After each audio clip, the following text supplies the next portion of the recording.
I have the privilege of working with these incredible men and women as we help right now, especially our clients navigate the new culture that we're having to deal with, the new crisis. Many of you I know are working from home, some of you for the very first time. And then those of you who worked from home before did it maybe with an empty house, and now it's a really full house. So I'm excited about getting with each of these coaches and letting them share some tips and letting them also share who they are and where they came from. So today we have Steve Harbaugh, and you're going to find out that Steve and I have some really incredible things that are in common, and that is we have a very strong faith relationship and with the Lord, and a lot of where we come from comes from that, and I'm sure that's going to come up in some of our conversations, Steve. But Steve is an incredible coach. You've been with Southwestern for how long? 4 years. Wow. Yeah, 4 years. 4 years in April 1st, basically, or right now. Wow, that's amazing. Well, happy anniversary. Well, thank you. Coming up. Yeah. So first, let's start with, tell us your story. How did you get to Southwestern Coaching? So your journey to being a coach. Okay. Well, for many years, most of my career for 27 years was in and around the boat business, the marine industry. Oh. And both on the retail side, I was a co-founder and ran for almost 10 years a boat dealership. And then after that, I did a few years in the consulting world, and then back in on the wholesale side of the business for about 17 years, where I had a manufacturer's rep agency, and I repped wholesale from boat manufacturers to dealers all over the Midwest. And at one point I was covering Ohio to North Dakota to Texas. So I had a huge territory. Yeah. But worked on the wholesale side there, as well as I was one of the co-founders of an indirect lending brokerage that still exists today that my brother Mike runs called Vantage Recreational Finance. But we had started that business where we brokered loan paper for boat and RV dealers all over North America. But long story short, I won't bore you with all the details. I got out of the boat business and I sold my interest in that loan brokerage. And I was literally sitting around trying to figure out what I was going to do when I grew up. And a friend of mine called me and said, "Hey, Steve, are you still trying to figure out what you're going to do when you grow up?" I said, "Yeah." And I was in my 50s, and he said, "You ought to come meet this lady." And Kitty Barrow was going to be in town. Wow. And so I drove over to Fishers, about 20 minutes away, and I met Kitty and Becca, and then I ended up going to Nashville and meeting the people down there, and ended up joining the team 4 years ago. So, but that's kind of how I got into the business. It was through a friend who knew Kitty, who introduced us, and I looked at the material, I looked at what the company was doing, and I was like, wow, this is a perfect fit. I really loved what Southwestern was doing, and I really enjoyed the culture, and it just seemed like a perfect fit. So absolutely, 4 years ago. That's amazing. That's amazing. There's a lot of commonality and also what I experienced coming in as well. It's incredible. I love what we get a chance to do. So tell me what you love about coaching. Wow, that's such a deep question. I love coaching because I love calling out greatness in others. I love helping people grow and become a better version of themselves, or to step out of their comfort zone and to grow and to try new things and to get rid of those self-limiting beliefs and to overcome challenge or fear or call reluctance or whatever. I love helping people grow, not only in the professional world, but like you, I'm real active in the ministry. So I love helping people on the spiritual side and growing to know the Lord, and through Bible study and through just ministry function of all different types, worship or whatever it might be. But I love helping people grow professionally, personally, and of course in the Lord. So, I love it. I love it.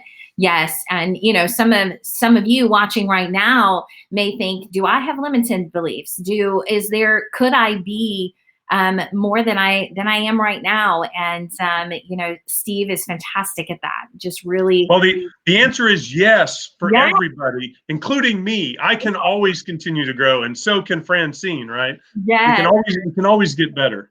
absolutely. I love it. I love it. It's the best part of coaching. It really Yeah, is. Watching I someone agree.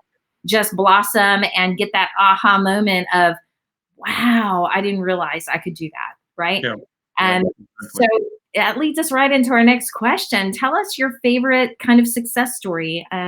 We get to hear these all the time. We have Sure. meetings, and we get to share these stories with each other, and it gets us pretty excited. But a lot of times, our clients and people who are watching us don't get to hear these stories. So, what's your favorite? I've got after 4 years and all the clients I've worked with, I have so many. I would say one or two. I'll pick Ed's first. A client that I coached for about a year and a half. His name's Ed. He's from out west in California, and he'd been around a long time. He'd been in the business a long time, and he was doing pretty well, Mhm. but he was flat. And he got into coaching because he thought it might be a good thing to do and kind of help him grow a little bit. But he came in with some, yeah, I've been doing this a long time. I don't need to do, I don't need to change. And but interestingly, fighting me tooth and nail every step of the way.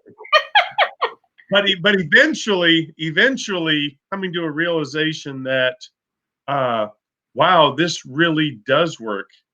And he had to unfortunately take a sabbatical because his parents passed away, Mm. both in a fairly short time. But after we got him going again, after that, he told me, he texted me, he showed me his numbers, and he was up 384%. Or he was at 384% of the previous year. So it means he grew 284%.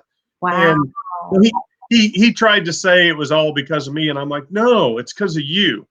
You're the Yeah. star player. You're the star player on the field. I'm just the coach on the sidelines, I love it. and I love Ed's story because it's true. It's like he's the star player. He's the one who had to do all the hard work. I was just the guy on the sideline with a headset and a clipboard, and we talked in between plays and helping him overcome some bad habits of the past and get his schedule in order and just focus. It was really neat to see how it just exploded for him. I mean, it just took off, and he's one of my favorite all time stories, and I I tell him that all the time. So Oh, I love that. I love that. And I love how you brought the analogy of football in there of, they absolutely, really are. Our clients are the star players. They're yep, the ones making it happen. We're right, just pointing out what we see, just like a yeah, coach does. They right, see the talent in that player and we're pointing it out. And then we're encouraging them through the hard times to keep hanging on. I love it. I exactly, So, as coaches right now, we're helping our clients through a pretty hard crisis, right? yeah, And of absolutely, course, we're giving out a lot. I was actually talking to Becca, who you mentioned earlier, just hmm about how much we're giving right now. As a matter of fact, a lot of people are talking about that they're slowing down, not for us coaches. Like, right. we're probably more needed than ever. Um, I agree. so part of what we teach our clients is not only, sales, leadership skills and all of that, but we also teach them a lot of things to stay healthy spiritually, emotionally, and all of those Right, things. So right. what is one or two things that you're doing right now to kind of replenish yourself, keep yourself ready for what we're having to do? It's we just finished this long winter, and last year I lost 55 pounds. And that was through diet and exercise and just cutting out bread and sugar and just bicycling and walking and jogging a little bit. And over the winter, I got a little soft, but I'm back to doing my 100 push-ups a day, and I'm back to walking, and I'm working on the diet and things like that. Um, mental, I feel better. I feel Mhm. better when I'm moving, and so me personally trying to live that out, but then also helping my clients deal with their stress Mhm. through whether it be physical exercise, or for those who are people of faith, praying, and making sure that they've got a morning routine that includes some devotional time and good self-talk time to kind of help with their self-dialogue, and make sure they're starting the day off in a strong power up position. um, Not only helps them as a person, but it helps them do their job, especially if they're working from home and they're not used to that. And Yeah, they've got kids at home and all that. So it's definitely a game changer. But helping people just make sure they've got the routines and that they're kind of going back to the fundamentals and they're doing the fundamentals right, if that makes absolutely. sense. Oh, absolutely. I think it's huge. I think a lot of people, when we talk about things like self talk and vision and mission and all of that, I think there are a lot of people in the corporate realm or leadership that may think that's fluff. But Right. goodness, we are built, and you even mentioned the physical, all of that meshes together our spiritual, Yep. our physical, Absolutely. and, our emotional health. And if we're not healthy in those areas, it's going to eventually hurt our performance as No well. question. And so, just like Steve was saying, we need to get some routines in the morning. Routines Yep. set us up. How many of us struggle with Monday morning, right? We struggle with Monday morning because we've already adopted some thought processes that the world has said about Monday. Yeah. And so, I know one of the things that I do quite often is go, yay, it's Monday. I get to get going. It's the first of the week. Let's go. And, I'm going to seize the day, right? I'm not going to buy into oh, it's Monday, right? That doesn't set me up for a good Monday. Right. And so I've decided to, push back on that thought. And, maybe you're listening today and you need to push back on some thoughts. And Absolutely. like Steve said, let's put together 5 statements you're making every morning that sets your day in the right way. It's not fluff. It makes the biggest difference. So, Absolutely. all right. So your most valuable tip, system, idea, or advice what would you give those that are watching to help them succeed, maybe in this environment, or succeed and thrive no matter when? Well, last Friday I did a little open workshop webinar thing on just winning from home, and I came up with Yeah. 5 S's, just to be cute, a little seminar thing, but the little 5 S's, and it really comes right out of what you and I teach every day, Francine. Hmm. And but I would tell you, self-talk. You've got to have good self-talk. You have to believe you can win the game before you can win the game. Yes.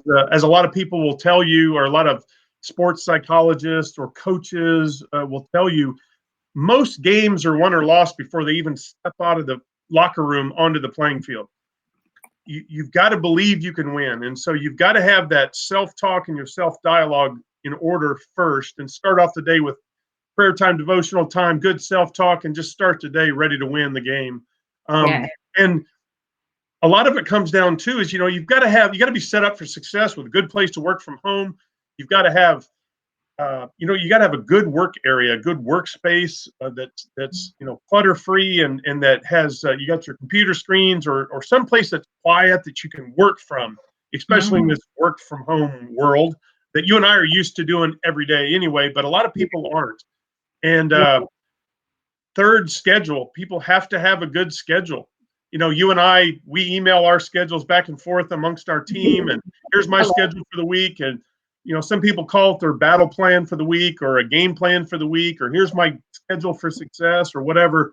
But ultimately, time blocking, and when are you going to take your to-do list, and here's my to-do list. When am I going to do those? And you schedule them. Most people don't live on a schedule like you and I do. That's kind of a rarity, actually. But in Mhm. order to really be effective, especially working from home, you have to avoid distractions by scheduling well. Yes. And one of the things too that I put in there is that you've got to have a servant's heart. You Mhm. have to. you Good. have to have that servant mindset that I'm going to help people. And, you and I, we live and breathe this every day, right? We want to have servants' hearts, and we want to reach out and we want to serve people. And I think if nothing else, those right there, those would be my tips, is to make sure that you're just doing the self-talk and you're doing a good work area, and that you've got a good schedule, and that you're approaching your work with a servant's heart. Yes. Yes. I love those. Oh my goodness. I hope you guys wrote them down. Oh my goodness. So one of the things that that I want to mention, and the reason why I'm putting Steve's information up there, is even though many of you are working from home, we're offering virtual meetings. So if you would like to spend an hour with Steve in a one-on-one, we call them business action planning meeting. He would love to talk with you and help you thrive in the midst of this crisis. And these are things that you'll take on, and you'll take on even after this is blown over and everybody's back to normal. These are tips and things that you'll take on, and Steve will explain our coaching program and see if it's the right fit for you. And but also, we're doing virtual workshops. If you're a manager, and man, your team's not in the office anymore, and you're navigating, trying to lead a team that's spread all over the place, and even a team that's pretty stressed out right now, trying to figure out how to do this.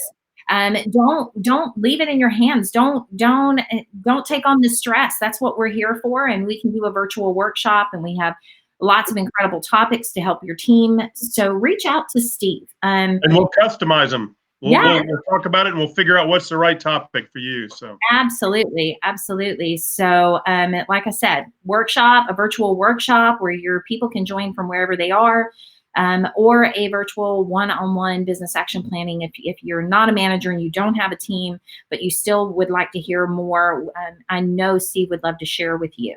Absolutely. So we want to thank you so much. I hope you join us again. We have a lot more coaches that are going to be interviewed. Steve, thank you. Thank you. You bet. It was wonderful being with you, Francine. Thank you. Amazing. All right, we're going to sign off and be watching. I think we're going to go live on Tuesday. We'll go live on Wednesday, and then there'll be 3 days next week also. So come back right here and check it out. Or if you're watching the replay, welcome. We're glad you're here on the replay as well. Thanks. See you later. Take care.